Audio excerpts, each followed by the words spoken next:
राधे राधे दोस्तों। आज हम संकटा माता की कथा सुनाएंगे। कथा इस प्रकार से सुनिए। एक बुढ़िया थी। उस बुढ़िया का एक बेटा था। रामनाथ। रामनाथ धन कमाने के लिए परदेश चला गया। बुढ़िया अपने पुत्र विदेश जाने की वजह से बहुत दुखी और रहने लगी। उसका बिल्कुल भी मन नहीं लगता। अपने बेटे की बहुत याद आती थी और दुखी रहने लगी, क्योंकि बहू उसे प्राय नित्य खरी खोटी सुनाया करती थी। इसलिए बुढ़िया प्रतिदिन चिंता में रहती और उदास रहती थी और घर के बाहर एक कुआं पर बैठकर रोया करती थी।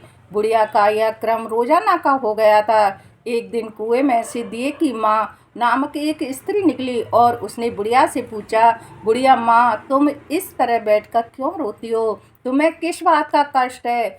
तुम अपना दुख मुझे बताओ, मैं तुम्हारे दुख दूर करने का प्रयत्न करूंगी। बुढ़िया ने उस स्त्री का प्रश्न सुनकर कोई जवाब नहीं दिया और रोती ही रही। दिए की माँ बार बार एक ही प्रश्न पूछती रही। फिर उस बुढ़िया को बहुत गुस्सा आया और झिलझिला उठी। उस बुढ़िया ने दिए की माँ से कहा, तुम मुझे बार बार ऐसा क्यों पूछ रही हो? क्या सचमुच में ही तुम मेरा दुख दूर कर दोगी?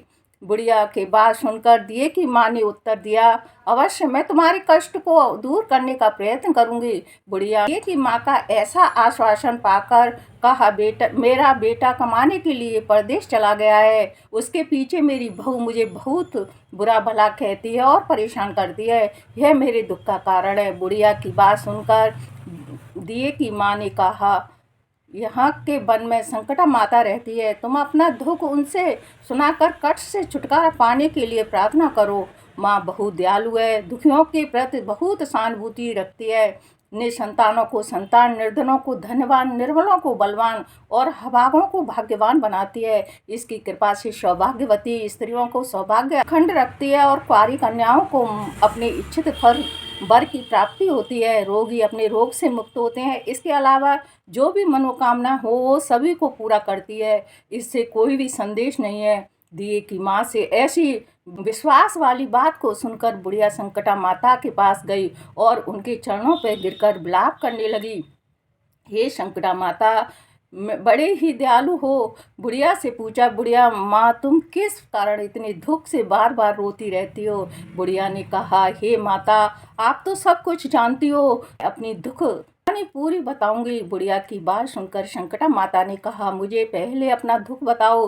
दुखियों का दुख दूर करना ही मेरा काम है। संकटा माता ने ऐसा कहने पर बुढ़िया ने कहा, हे माता, मेरा लड़का परदेश चला गया है। उसके घर में न रहने से मेरी बहू मुझे बहुत तरह तरह की खोटी खड़ी सुनाया करती है। उसकी बात मुझसे सहन नहीं होती है। इसी कारण मैं परेशान रहती हूँ, बार बार रोया करती हूँ। बुढ़िया की इस दर्द भरी कथा को सुनकर संकटा माता ने कहा, तुम घर पर जाकर मेरे लिए मन्नत मनौती मांगकर मेरी पूजा करो। इससे तुम्हारा लड़का सकुशल घर वापस आ जाएगा। मेरी पूजा के दिन सुहागन स्त्रियों को आमंत्रित करें, उन्हें भोजन कराना। ऐसा करने से तुम्हारा लड़का अवश्य ही तुम्हारे पास आ जाएगा। संकटा माता के कहे अनुसार उस बुढ़िया ने मनौती मांगकर पूजा की और सुहागन स्त्रियों को भोजन के लिए आमंत्रित किया। परंतु विचित्र बात यह हुई, जब बुढ़िया ने स्त्रियों के लिए लड्डू बनाना शुरू किया तो उससे 7 की जगह 8 लड्डू बन गए। इस बात से बुढ़िया बहुत ही असमंजस में पड़ गई कि ऐसा होने का क्या कारण है। कहीं मुझसे गिनने में तो गलती नहीं हो रही है अथवा अपने आप 8 लड्डू बन जाने का कोई अन्य कारण है। उसी समय संकटा माता एक बुढ़ी स्त्री के रूप में बुढ़िया के सामने प्रकट हुई और बुढ़िया से पूछा, क्यों बुढ़िया, आज तुम्हारे यहाँ कोई उत्सव है क्या? यह सुनकर बुढ़िया बोली, आज मैंने संकटा माता की पूजा की है और सुहागिन स्त्रियों को भोजन के लिए आमंत्रित किया है, किंतु जब गिनकर 7 लड्डू बनाती हूँ तो वे लड्डू अपने आप ही 8 बन जाते हैं। मैं इसी बात से परेशान हूँ। बुढ़िया की बात सुनकर संकटा माता ने कहा, क्या तुमने किसी बुढ़िया को भी आमंत्रित किया है? बुढ़िया कहने लगी, नहीं, मैंने ऐसा नहीं किया। परंतु तुम कौन हो? संकटा माता ने कहा, मैं बुढ़िया हूँ, मुझे ही आमंत्रित कर दो। ऐसा सुनकर बुढ़िया ने उस बुढ़िया रूपधारी संकटा माता को भोजन के लिए आमंत्रित कर दिया। इसके बाद बुढ़िया के घर पर सभी आमंत्रित सुहागिनें भी आ पहुंची थीं और बुढ़िया ने सबको लड्डू तथा मिठाइयाँ आदि का भोजन करवाया। इससे संकटा माता उस बुढ़िया पर बहुत प्रसन्न हुई और माता की कृपा से उस बुढ़िया के बेटे के मन में अपनी माता और पत्नी से मिलने की इच्छा उत्पन्न हुई और वह अपने घर के लिए चल दिए। कुछ दिन बीतने के बाद वह बुढ़िया संकटा माता की पूजा सुहागनों को भोजन करा रही थी कि किसी ने उसके लड़के के आने की सूचना दी, लेकिन बुढ़िया अपने काम में लगी रही। उसने कहा, लड़कों को बैठने दो, मैं सुहागनों को जमा कर अभी आती हूँ। लड़के की बहू ने पति के आने का समाचार सुना और उसी क्षण पति के स्वागत के लिए तुरंत घर की ओर चल दी। लड़के ने अपनी पत्नी को देखकर मन में सोचा कि मेरी स्त्री मेरे पति कितना प्रेम रखती है, जो खबर पाते ही मुझसे मिलने आ गई, परंतु मेरी माँ को मुझ पर जरा भी प्रेम नहीं है। मेरे आने की खबर पाकर भी मेरी माँ मुझसे मिलने नहीं आई है। जब पूजा का काम समाप्त हो गया तभी सुहागनें भोजन करके अपने अपने घर को लौट गईं।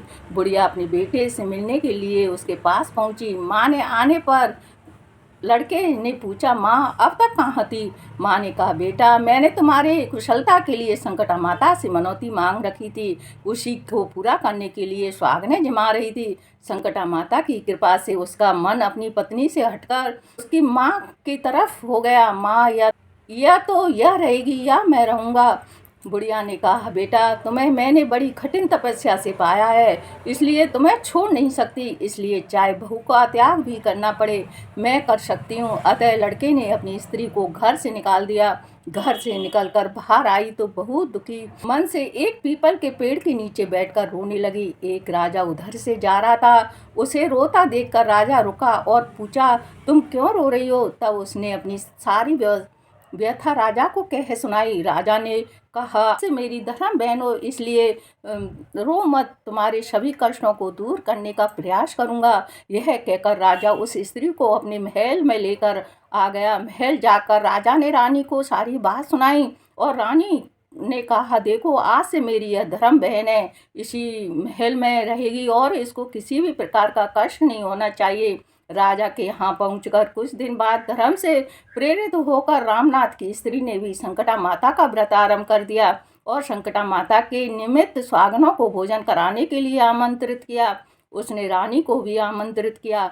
जब सभी सुहागनें लड्डू खाने लगीं तो रानी ने कहा, मुझे तो रबड़ी मलाई और स्वादिष्ट मिठाई पसंद होती हैं, यह पत्थर समान लड्डू कैसे हजम होंगे? ऐसी अवहेलनापूर्ण बातें कहकर रानी ने लड्डू खाने से मना कर दिया। कुछ समय बाद संकटा माता की कृपा से रामनाथ अपनी पत्नी को खोजते हुए राजा के महल में आया। वहां आकर अपनी पत्नी को संकटा माता की पूजा करते देखा तो संकटा माता को हाथ जोड़कर प्रणाम किया और अपनी पत्नी से कहा, प्रिय मेरे अपराध को क्षमा करो। पत्नी ने कहा, हे नाथ, प्रबंध से ही होता है, इसलिए आपका कोई दोष नहीं है, आप मेरे ईश्वर रूप हो, मेरे ही अपराध को क्षमा करो। यह कहकर दोनों ने विधि पूर्वक संकटा माता व्रत कथा सुनी। संकटा माता की पूजा को समाप्त कर सुहागनें को जमा कर दोनों पति पत्नी अपने घर की ओर प्रस्थान के लिए तैयार हुए। जाते समय रामनाथ की स्त्री ने राजा रानी से कहा, जब मुझ पर दुख पड़ा था तो आप लोगों ने धर्म बहन बनाकर आश्रय दिया था। यदि आपको किसी भी तरह की सहायता की आवश्यकता हो तो मेरी कुटिया में निष्कोच चले आना। ऐसा कहकर दोनों पति पत्नी अपने घर चले आए। संकटा माता के प्रसाद का निरादर करने के कारण रानी पर भारी संकट आ पड़ी।